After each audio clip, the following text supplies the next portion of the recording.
వనపర్తి జిల్లా కేంద్రంలోని శంకరకంచిలో శ్రీ లక్ష్మీ నరసింహస్వామి ఆలయంలో అయోధ్య రామ మందిరంలో బాలరాముని విగ్రహం ప్రతిష్ఠించారు.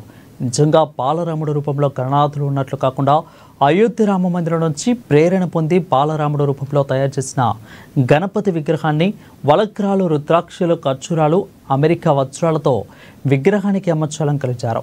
ఇక వనపర్తి పట్టణ కేంద్రంలో ఈ విగ్రహాన్ని చూడడానికి భక్తులు తండోపతండాలుగా వచ్చి వారి మొక్కులను తీర్చుకుంటున్నారు.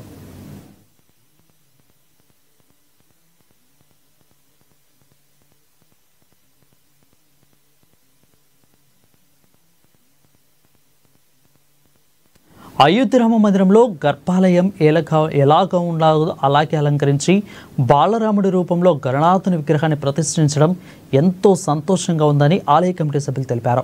స్థానికులు పట్టణ వాసులు చూడటానికి భక్తులు వస్తున్నారని, ఉదయం 9 గంటలకు అభిషేకాలు నిర్వహించడం జరుగుతుందని, అలాగే సాయంత్రం 6 గంటలకు అర్చనలు జరుగుతున్నాయని ఈ సందర్భంగా తెలియజేశారు.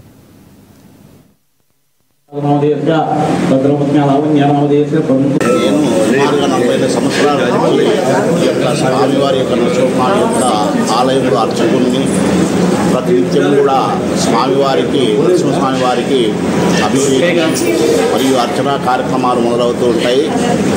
ఏదైనా ఉత్సవాలు జరిగినప్పుడు పల్లకి సేవ కూడా స్వాతి నక్షత్రం జరుగుతుంది. ప్రతి సంవత్సరం కూడా ఈ యొక్క వినాయకుని వాళ్ళు అందరూ కూడా కమిటీ కలిసి బాగా తయారు చేసి వినాయకుని చేస్తూ పూజ చేస్తూ ఉన్నారు.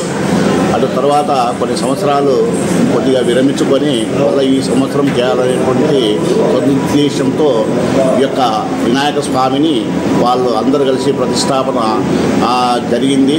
మరియు ఈ యొక్క వినాయక స్వామిని 9 రోజులు అంటే 8 రోజుల నుంచి 8 రోజుల వరకు ఉంటుంది. 9వ రోజు స్వామివారి యొక్క ఉద్యాపన జరుగుతుంది.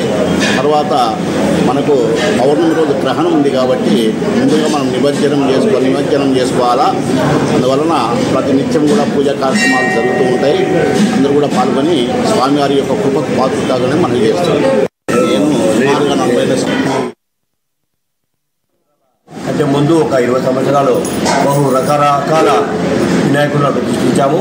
17 ఏళ్ల తర్వాత ఈ సంవత్సరం వినూత్నంగా వనపర్తి పట్టణంలో అయోధ్య గర్భగుడి రామాలయంలో ఉన్నట్టు రామ్లల్లా బాలరాముని విగ్రహాన్ని ఇక్కడ ప్రతిష్ఠించాము. అయోధ్యలో ఏ విధంగా ఉందో గర్భాలయము ఇక్కడ కూడా అదే థీమ్, అదే రూపకంగా ఏర్పాటు చేసి స్వామివారి కృపకు పాత్ర కావాలని మేమందరము కంకణం కట్టుకొని చేస్తాం. ప్రతిరోజు ఉదయం 8 గంటలకు స్వామివారికి అభిషేకము, సాయంకాలం 6 గంటల 30 నిమిషంలకు అర్చన, వివిధ రకాల పత్రులు 21 రకాల పత్రులతోటి ప్రతిరోజు అర్చన కార్యక్రమం కూడా